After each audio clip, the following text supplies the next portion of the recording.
Muy buenos días, les saluda su abogado de inmigración, Jorge Molina. Es un placer hablar con ustedes el día de hoy de la inadmisibilidad.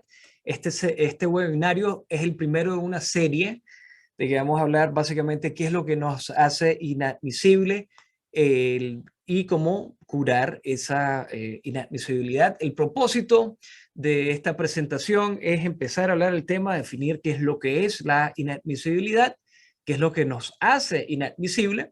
Y en los siguientes webinarios vamos a hablar de, bueno, si cometimos un error, ¿verdad? Y necesitamos un perdón, ¿cómo lo conseguimos? O si cometimos un error, ¿se puede perdonar lo que cometimos? Y también hablaremos de otras estrategias y cosas para evitar estos problemas, ¿verdad? Pero el día de hoy vamos a hablar de lo que es, una presentación preliminar y hemos preparado unas diapositivas para hablar al respecto. Entonces les voy a compartir mi pantalla, permítanme unos momentos.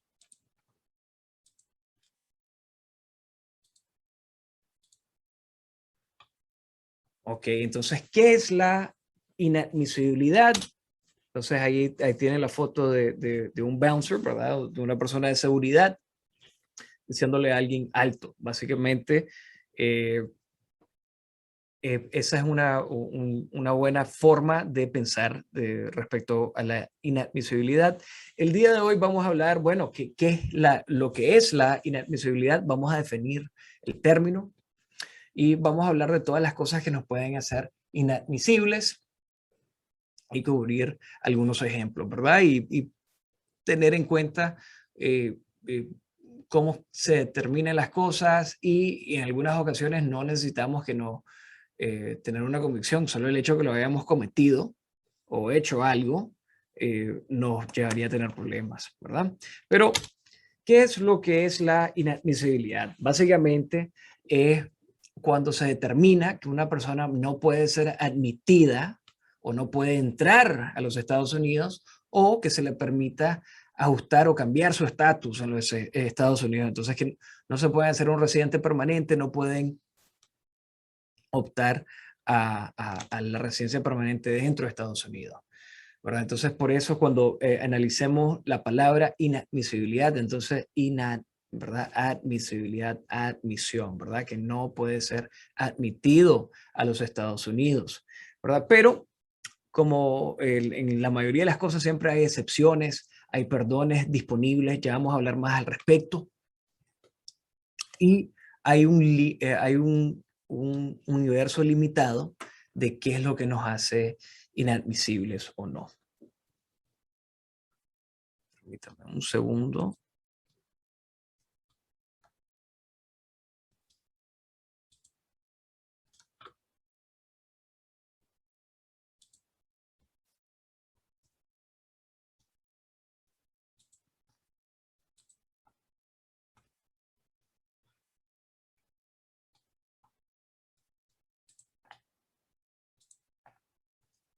Okay, disculpen, estaba cambiando los subtítulos. Okay, entonces, como les decía, tenemos un universo limitado de qué es lo que nos hace inadmisible y este universo lo enumera la sección 212A de la Ley de Inmigración y Nacionalidad de los Estados Unidos. Entonces,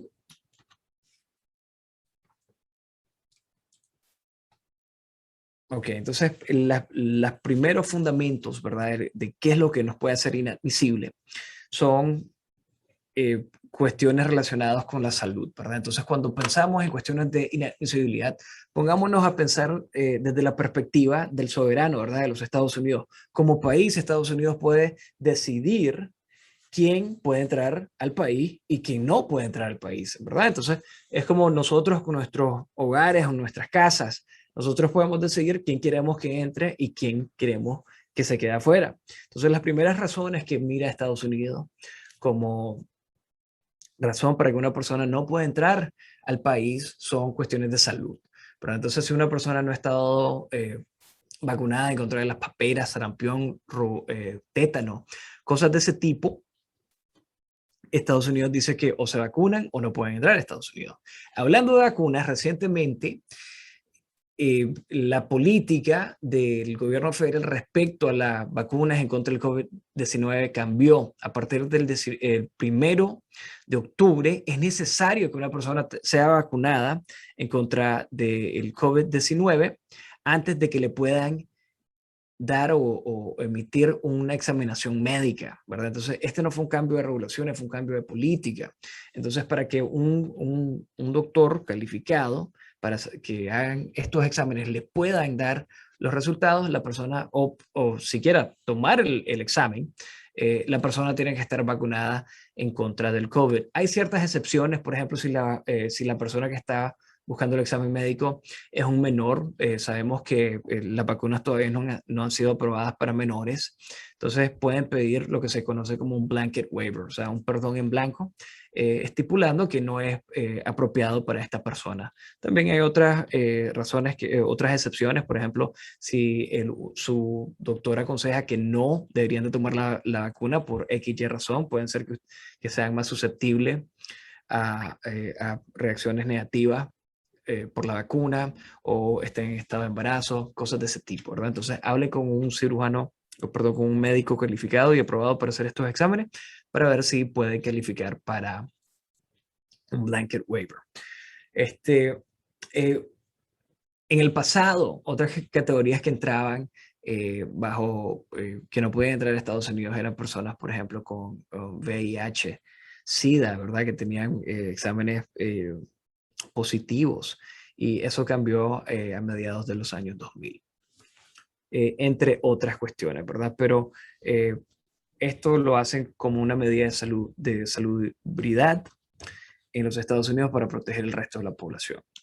Después de esto vamos a los fundamentos, a las cosas, a las actividades delictivas que hacen una persona inadmisible. Para mí, esta es la rama más interesante de de la ley de inmigración de Estados Unidos. Fue lo que me atrajo intelectualmente a las leyes de inmigración, porque eh, no hay, no hay nada escrito en piedra, ¿verdad? La primera clasificación de lo que nos hace inadmisibles por actos relacionados a actividades delictivas son los que se consideran delitos que involucran torpeza o bajeza moral, ¿verdad? Entonces, interesantemente, no hay una definición de lo que es bajeza o torpeza moral, sino que se ha ido definiendo con casos, ¿verdad? Entonces, ¿cómo lo definen las cortes? Bueno, son actividades o acciones que en una sociedad civilizada lo consideramos la mayoría que va bajo el estándar aceptable de conducta en la civilización. Y claro, esto se va eh, comparando con la conducta aceptable en la sociedad del momento, ¿verdad? Entonces, ¿cuáles son algunos ejemplos que involucran bajeza o torpeza moral?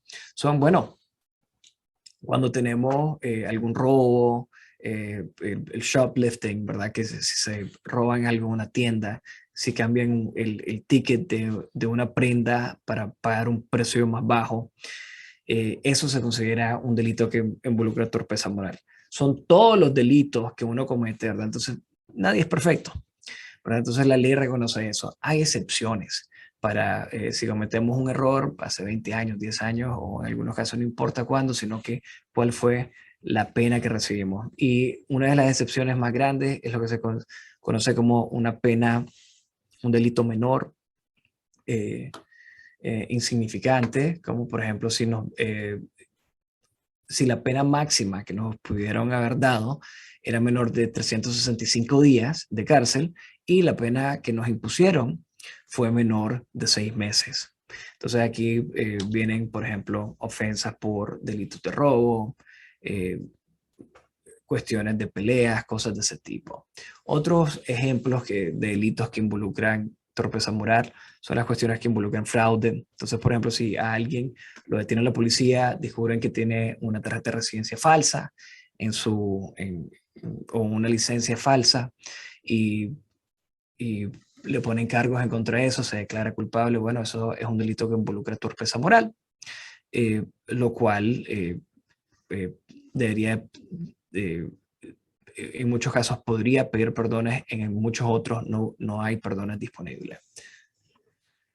Otros ejemplos son cuestiones que involucran eh, un asalto, ¿verdad? O golpear a alguien con intención de crear un daño mayor. O sea, si golpean a un anciano o si se lanzan en contra de un policía. Estos son delitos que se consideran bajeza moral porque saben que la persona o está ejerciendo sus funciones como funcionario público o es una persona débil, ¿verdad? Que se debe un cuidado más alto que una persona no débil.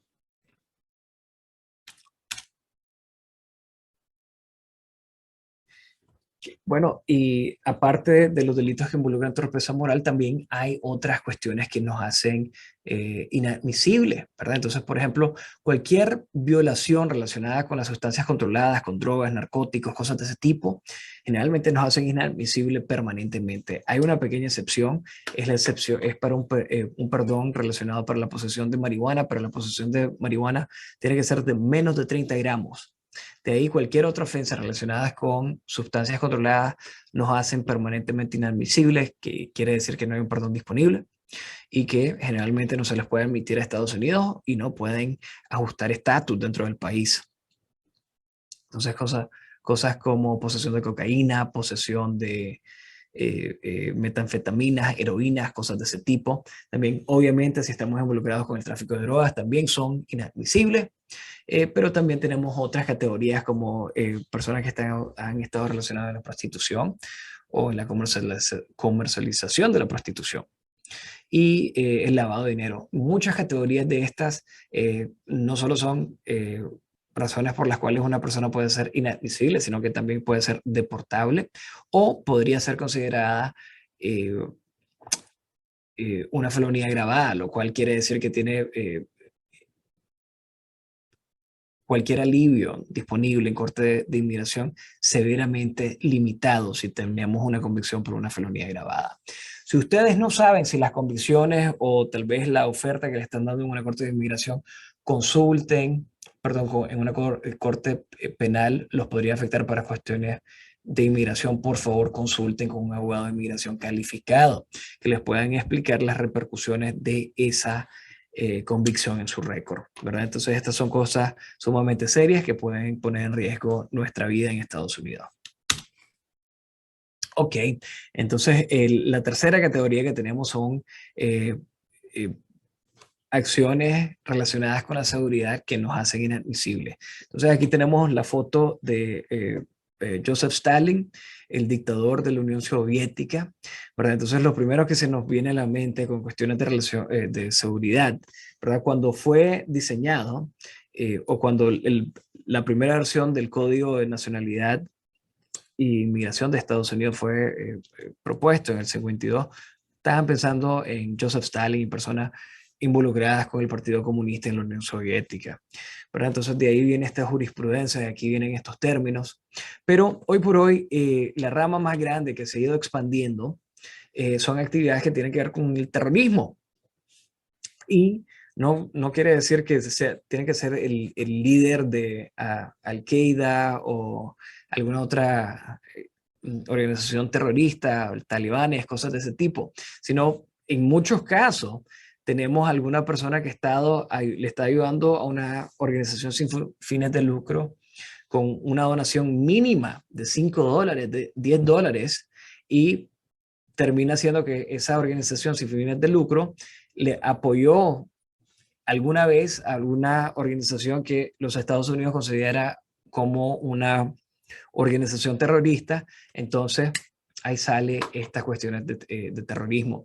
Tenemos un caso también que decía una señora que estuvo en contra de su voluntad detenida por la guerrilla en El Salvador y la obligaban a limpiar y a cocinar para los guerrilleros. Bueno, la señora estaba aplicando para un ajuste de estatus y lo dijo abiertamente, ¿verdad? Yo estuve detenida básicamente me secuestraron, me obligaron a cocinarles, a hacerle todo este tipo de cosas, de ayuda.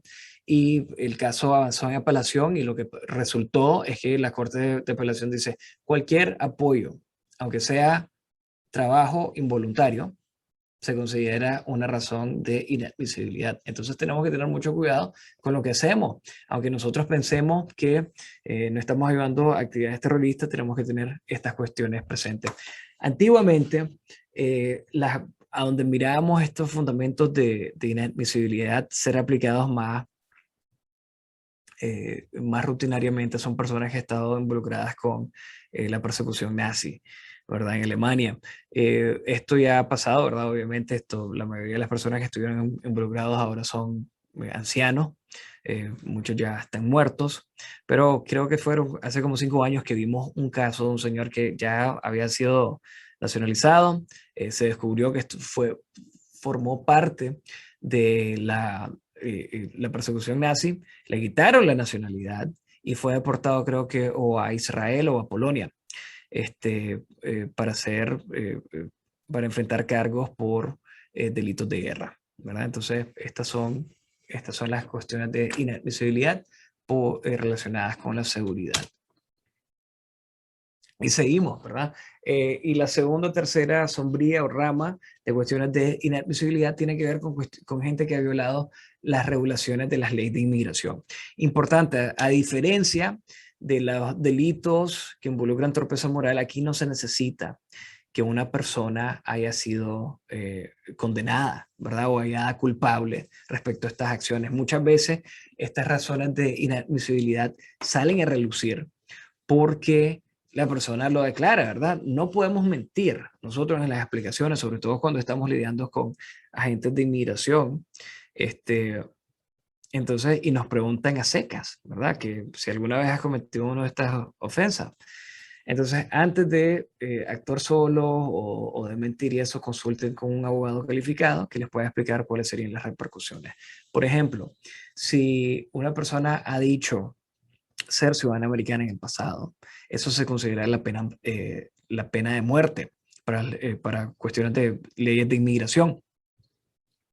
¿Qué quiere decir esto? Que no tienen un perdón disponible y son permanentemente inadmisibles. Entonces, ¿cómo suceden estas cuestiones? Entonces, por ejemplo, una persona le puede pagar un coyote que le den un pasaporte falso o un acta de nacimiento falsa y la persona se presenta en la frontera, presenta el documento, obviamente es un documento falso, la confrontan, le dicen que esto es un documento falso y sale a relucir, ¿verdad? En ocasiones dicen, bueno, eso pasó hace 20 años, no sabía qué es lo que estaba haciendo, no entendía las repercusiones, estaba muy joven en ese momento, pero desafortunadamente no hay excepciones. Entonces, si han cometido ese error, por el momento no hay un perdón disponible. Esperamos que con una reforma migratoria pueda haber un perdón disponible. Antes de las reformas migratorias en 1996 había un perdón disponible para esa falla, pero hoy por hoy no. Esperamos que la reforma migratoria pueda cambiar eso. Pero, por ejemplo, si decimos que somos residentes permanentes en vez de un ciudadano americano, hay perdones disponibles que sus familiares los pueden calificar, pero para haber dicho falsamente ser ciudadano americano, no hay un perdón disponible. Otras cuestiones interesantes que son, de nuevo, salen a relucir cuando nosotros lo decimos, es, por ejemplo, una persona que haya estado ilegalmente en los Estados Unidos por más de un año. Entonces, ese es el castigo de los 10 años y después tenemos la barra permanente. Le puedo explicar cómo funciona. El castigo de los 10 años es sencillo. Si una persona entró ilegal a Estados Unidos, se quedó por más de un año, o si una persona entró legalmente y se quedó por más de un año, más tiempo del permitido en Estados Unidos, ¿verdad? Y esa persona sale del país, eso quiere decir que no puede regresar en 10 años, pero para esa ofensa hay un perdón, que lo pueden calificar o sus padres o esposos que sean ciudadanos o residentes permanentes. Sin embargo, si, digamos, activamos esa prohibición, no piden el perdón antes de tratar de entrar a Estados Unidos ilegalmente o entrar ilegalmente a Estados Unidos, ahí se activa una prohibición de 10 años. A menudo vemos que cuando les explicamos estas cuestiones a clientes potenciales, se sorprenden porque es un castigo extremadamente severo. Dice, no puede ser que por esa ofensa que cometí hace 20, 30 o 20 años, no pueda tener un perdón disponible. Y les tengo que explicar que sí, lamentablemente así es que funcionan las leyes de inmigración. Si usted pasó más de un año en Estados Unidos sin papeles, salió y después regresó ilegalmente, usted activó una prohibición de regresar a Estados Unidos por 10 años. Para poder resolver ese problema, usted tuviera que pasar 10 años fuera de Estados Unidos, documentar que pasó 10 años fuera y después pedir un perdón especial para que lo dejen entrar. Entonces, son acciones que no tienen que tener un hallazgo de culpabilidad, con solo el hecho de haberlo cometido, se le considera inadmisible. Aparte de estas fallas, también tenemos una categoría que yo la considero los misceláneos, ¿verdad? Y aquí son gente que, por ejemplo, cometen bigamia, ¿verdad? Están casados con más de una persona a la misma vez. Eso se considera una cuestión de inadmisibilidad. O personas que han votado ilegalmente en los Estados Unidos, ¿verdad? Se han registrado en una elección federal, local o federal, o estatal, perdón. O gente que hayan tenido la ciudadanía americana y hayan renunciado a esta para evitar pagar impuestos, ¿verdad? Pero si ustedes no están claros de lo que los podría ser inadmisible o si el récord que tienen los podría ser inadmisible, consulten a un abogado calificado. Nosotros con mucho gusto les podemos explicar cuáles son las repercusiones de sus acciones. Voy a dejar de compartir aquí pantalla. Hemos concluido la presentación, ¿verdad? Pero de nuevo, si tienen alguna duda, nos pueden mandar un correo electrónico al info@jmolinalawfirm.com. De nuevo, info@jmolinalawfirm.com, o nos pueden llamar a la oficina al 469-708-5800. De nuevo, 469-708-5800. Mi nombre es Jorge Molina, su abogado de inmigración. Muchas gracias.